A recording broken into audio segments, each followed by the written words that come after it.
Bharat Electronics Limited donated upgraded IT infrastructure worth 35 lakh rupees to Sainik School Amravati Nagar in Tamil Nadu. The state-owned Defence PSU completed this IT infrastructure donation at the school located in Tirupur district on April 8, 2025.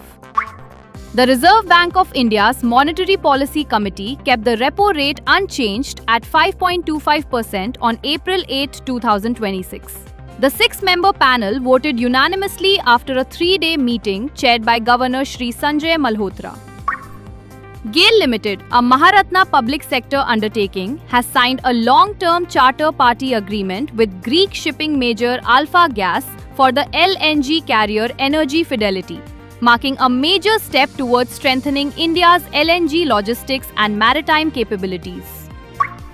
ONGC Limited, under the Ministry of Petroleum and Natural Gas, has achieved a major innovation milestone as its Institute of Drilling and Well Engineering Dehradun received the prestigious Golden Peacock Innovative Product/Service Award 2026. Central Bank of India has entered into a strategic memorandum of understanding with the Employees Provident Fund Organization to open salary accounts for EPFO employees across India. Mahanadi Coalfields Limited hosted the 31st New Series Coordination Meeting of Directors Finance of Coal India Limited.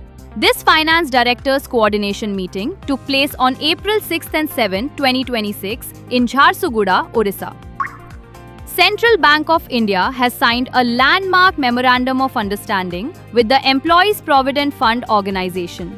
This EPFO salary account MOU will open salary accounts for EPFO employees across all PAN India offices.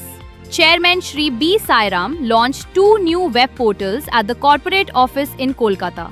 These contractual operations web portal initiatives aim to strengthen skill development and monitoring across all subsidiary companies. The Reserve Bank of India has cancelled licenses of 54 non-banking financial companies.